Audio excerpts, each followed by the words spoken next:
ആവരണ ഘോഷയാത്ര അല്പസമയത്തിനുള്ളിൽ തന്നെ ഇവിടേക്ക് എത്തും. 6:15 അല്ലെങ്കിൽ 6:20 ശ്രീകോവിലിനുള്ളിലേക്ക് തിരുവാഭരണ ഘോഷയാത്ര എത്തും. ഒരു അച്ഛൻ മകനെ യോദ്ധാവായി കാണാൻ വേണ്ടിയുള്ള, ഒരു ദിവസമെങ്കിലും യോദ്ധാവായി കാണാൻ വേണ്ടിയുള്ള ആഗ്രഹത്തിന്റെ അടിസ്ഥാനത്തിൽ കൊടുത്തുവിടുന്ന ആഭരണങ്ങൾ, 12 തരത്തിലുള്ള ആഭരണങ്ങൾ, തിരുമുഖമടക്കം 12 തരത്തിലുള്ള ആഭരണങ്ങൾ അടങ്ങിയ തിരുവാഭരണ പേടകം അല്പസമയത്തിനുള്ളിൽ സന്നിധാനത്തേക്ക് എത്തും. അനന്തൻ സൂചിപ്പിച്ചതുപോലെ ഇതൊരു ജീവിതയാത്രയെ സൂചിപ്പിക്കുന്നതാണ്. ശബരിമല ദർശനം എന്ന് പറയുന്നത് ഒരു മനുഷ്യന്റെ ജീവിതയാത്രയെ സൂചിപ്പിക്കുന്നതാണ്. നമ്മളെല്ലാം മനുഷ്യരാണ്. പല സമയങ്ങളിലും പലതരത്തിലുള്ള ദേഷ്യങ്ങൾക്കും അതുപോലെ തന്നെ മറ്റ് സ്വഭാവ വിഷയങ്ങൾക്കും ഒക്കെ തന്നെ, പ്രശ്നങ്ങൾക്കൊക്കെ തന്നെ വഴിപ്പെടുന്ന ആൾക്കാരാണ്.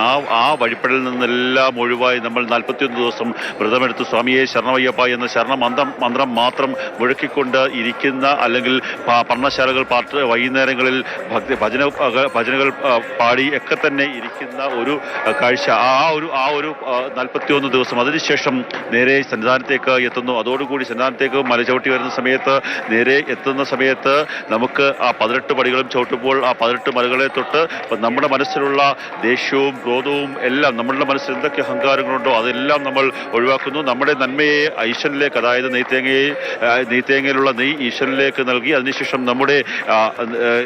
നമ്മുടെ അഹന്തയെ എല്ലാം തന്നെ ആ നെയ്ത്തേങ്ങയുടെ ഒരു ഭാഗമായി കരുതിക്കൊണ്ട് അത് ആഴിയിലേക്ക് എറിഞ്ഞ് നമ്മൾ പുതിയൊരു മനുഷ്യരായി മടങ്ങിപ്പോകുന്ന ഒരു സങ്കല്പമുള്ള ക്ഷേത്രം.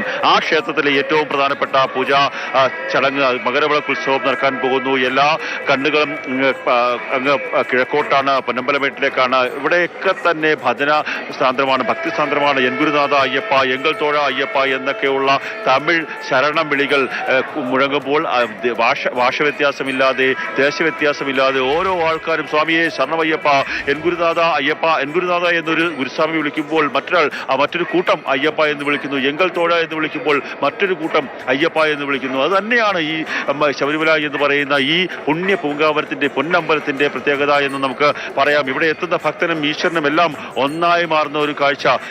ഈശ്വരനും ഭക്തനും ഒന്നാകുന്നത് 41 ദിവസത്തെ വ്രതത്തിലൂടെയാണ്. ആ വ്രതത്തിലൂടെ മനുഷ്യൻ എല്ലാ തരത്തിലുമുള്ള തൻ്റെ ബുദ്ധിമുട്ടുകളെ, അല്ലെങ്കിൽ തൻ്റെ ശരീരത്തിലുണ്ടാകുന്ന, മനസ്സിലുണ്ടാകുന്ന പ്രശ്നങ്ങളെ എല്ലാം തന്നെ മാറ്റിമറിച്ചുകൊണ്ട് വരുന്ന ഒരു കാഴ്ച. നമുക്ക് പമ്പയിൽ നിന്ന് സന്നിധാനത്തേക്ക് വരുന്ന ഒരു 4 മണിക്കൂർ 4 കിലോമീറ്റർ യാത്ര എന്ന് പറയുന്നത് അതികഠിനം തന്നെയാണ്. കാര്യം മല കയറി സന്നിധാനത്തേക്ക് എത്തേണ്ടത് ഒരവസ്ഥയുണ്ട്. ആ മല കയറി വരുന്ന സമയത്ത് നമുക്ക് ഉണ്ടാകുന്ന ശാരീരിക വിഷമതകളെല്ലാം തന്നെ അത് അയ്യപ്പനിൽ അർപ്പിക്കുകയാണ്. നമ്മൾക്ക് മുന്നിൽ അയ്യപ്പൻ ഉണ്ട്. അയ്യപ്പനെ കാണാൻ വേണ്ടിയാണ്, അയ്യപ്പനെ സ്തുതിക്കാൻ വേണ്ടിയാണ്, അയ്യപ്പനെ ഭിന്നായം പോലെ ആയിരിക്കും ചിലപ്പോൾ നമ്മൾ കാണുന്നത്. ആ ഒരു കാഴ്ചയ്ക്ക് വേണ്ടിയാണ് അയ്യപ്പന്മാർ സന്നിധാനത്തേക്ക് എത്തുന്നത്, ആ ഭക്തരെല്ലാവരും എത്തുന്നത്. അത് തന്നെയാണ് ഈ ക്ഷേത്രം, ഈ കാടിന് നടുക്കിൽ നിലനിൽക്കുന്ന ഈ ക്ഷേത്രത്തിന്റെ പ്രത്യേകത എന്ന് പറയുന്നത്. ഈ അയ്യപ്പൻ എന്ന് പറയുന്ന ഒരു ശക്തി, അല്ലെങ്കിൽ ആ ബിംബത്തോടുള്ള ഒരു വിശ്വാസം, ആ വിശ്വാസത്തിന്റെ അടിസ്ഥാനത്തിലാണ് കോടാനുകോടി ഭക്തർ. ഈ മാതൃഭൂമി ന്യൂസിലൂടെ ഒട്ടേറെ ലക്ഷക്കണക്കിന് ആൾക്കാരായിരിക്കും ഇപ്പോൾ ഈ മകരവിളക്കിന്റെ ദൃശ്യങ്ങളും ഒപ്പം തന്നെ അതിന്റെ ക്രമീകരണങ്ങളും അതിന്റെ കാര്യങ്ങളും എല്ലാം തന്നെ കാണുന്നത്. അവർക്കെല്ലാവരുടെയും ചുണ്ടുകളിൽ ഇപ്പോൾ ഉയരുന്നത് സ്വാമിയെ ശരണമയ്യപ്പ എന്ന ശരണമന്ത്രം മാത്രമാണ്, ശരണധ്വനികൾ മാത്രമാണ്. ആ തിരുവാഭരണം ചാർത്തിയുള്ള അയ്യപ്പനെ കാണാൻ വേണ്ടിയുള്ള ആ കാത്തിരിപ്പിന്റെ കാഴ്ചകൾ മാത്രമാണ്. എല്ലാവരും ഇപ്പോൾ സ്വാമിയെ ശരണമയ്യപ്പ എന്ന് വിളിച്ചുകൊണ്ട് താഴെ തിരുമുറ്റത്തും അതുപോലെ തന്നെ നടപ്പന്തലിലും ഒക്കെ തന്നെ കാത്തിരിക്കുകയാണ്. എല്ലാവരുടെയും കണ്ണുകൾ ആ നടപ്പന്തൽ തുടങ്ങുന്ന ആ ഭാഗത്തേക്കാണ്. എത്രയും പെട്ടെന്ന് തിരുവാഭരണ ഘോഷയാത്ര ഒന്ന് വന്നാൽ മതി. തിരുവാഭരണ ഘോഷയാത്രയെ സ്വീകരിക്കാൻ വേണ്ടി പോയ ആൾക്കാർ അവിടേക്ക് എത്തിയിട്ടുണ്ട്, ചരംകുത്തിയിലേക്ക് എത്തിയിട്ടുണ്ട്. അവരെല്ലാവരും തന്നെ തിരുവാഭരണ ഘോഷയാത്രയെ കൊണ്ടുവരാൻ വേണ്ടി പോവുകയാണ്. നന്ദൻ നേരത്തെ സൂചിപ്പിച്ചതുപോലെ വളരെ പതുക്കെ, അല്ലെങ്കിൽ ശരണവിളികളൊന്നുമില്ലാതെ, വാദ്യങ്ങളൊക്കെ ഉണ്ടെങ്കിൽ വാദ്യഘോഷങ്ങൾ മുഴക്കാതെയാണ് അവർ അങ്ങോട്ട് പോയതെങ്കിൽ തിരിച്ചു വരുമ്പോൾ ഒരു ഉജ്ജ്വലമായുള്ള ഒരു ഘോഷയാത്രയായി നമുക്കതിനെ കാണാൻ സാധിക്കും. സ്വർണ്ണപ്രഭയിൽ തിളങ്ങുന്ന തിരുവാഭരണ പേടകത്തെ നമുക്ക് കാണാൻ സാധിക്കും. അതായത് തീവട്ടിയുടെ ശോഭയിൽ, കർപ്പൂരാഴിയുടെ ശോഭയിൽ, ഒപ്പം തന്നെ ഇവിടെ നിന്നുയരുന്ന ശരണം വിളികളുടെ ആ ഊർജ്ജമൊക്കെ ഉൾക്കൊണ്ടുകൊണ്ട് കോമരങ്ങൾ ഉറഞ്ഞു തുള്ളിയാണ് ഇങ്ങോട്ട് വരുന്ന ഒരു കാഴ്ച. ആ കാഴ്ചയ്ക്ക് വേണ്ടിയാണ് ദിവിഷ നമ്മളെല്ലാം കാത്തിരിക്കുന്നത്.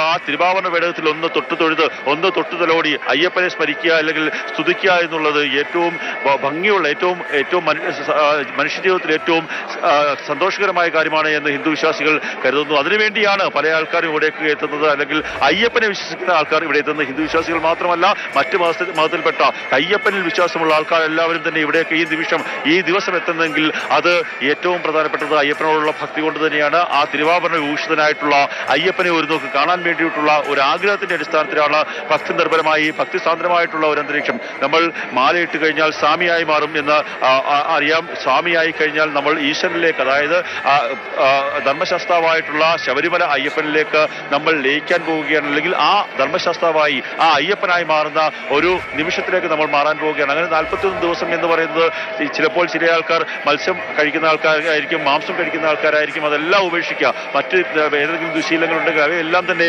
പൂർണ്ണമായും ഉപേക്ഷിച്ചുകൊണ്ടുള്ള ഒരു ജീവിതചര്യ വരിച്ചുകൊണ്ട് 41 ദിവസത്തിന് ശേഷം കല്ലും മുള്ളും താണ്ടിയുള്ള ഈ മല ചവിട്ടി സന്നിധാനത്തേക്ക് എത്തുമ്പോൾ അവർ ഈശ്വരൻ, ഈ തത്വമസി എന്നുള്ള ആപ്തവാക്യം, നീ ആരെ തേടിയാണോ വന്നത് അത് നീയായി മാറിയിരിക്കുന്നു, നീ ഈശ്വരനായി മാറിയിരിക്കുന്നു എന്നുള്ള ആ സങ്കല്പത്തിലേക്ക് എത്തിക്കുന്ന ക്ഷേത്രമാണ്. ആ ക്ഷേത്രത്തിലെ ഏറ്റവും പ്രധാനപ്പെട്ട ചടങ്ങായിട്ടുള്ള മകരവിളക്ക് ഉത്സവത്തിന് വേണ്ടി ഓരോ ഭക്തരും കാത്തിരിക്കുകയാണ്. ഞാനും ദിവിഷും അടക്കമുള്ള എല്ലാവരും കാത്തിരിക്കുകയാണ്. കാരണം ഈ ക്ഷേത്രത്തിലെ ഏറ്റവും പ്രധാനപ്പെട്ട 2 ദിവസങ്ങൾ എന്ന് പറയുന്നത്, ഒന്ന് മണ്ഡല കാലത്ത് തുടക്കം കുറിക്കുന്ന വൃശ്ചികം ഒന്നാണ്. വൃശ്ചികം ഒന്ന് തുറന്നാൽ മാലയണിയുക എന്നുള്ളതാണ് അയ്യപ്പ വിശ്വാസികളുടെ ഏറ്റവും പ്രധാനപ്പെട്ട കാര്യം. അത് 41 ദിവസത്തെ വ്രതത്തിന് വേണ്ടിയുള്ള മാലയണിയിലാണ്, മുദ്രയണിയിലാണ്. അതിനുശേഷം ഏറ്റവും പ്രധാനപ്പെട്ട ഒരു ചടങ്ങ് എന്ന് പറയുന്നത് മകരവിളക്കാണ്.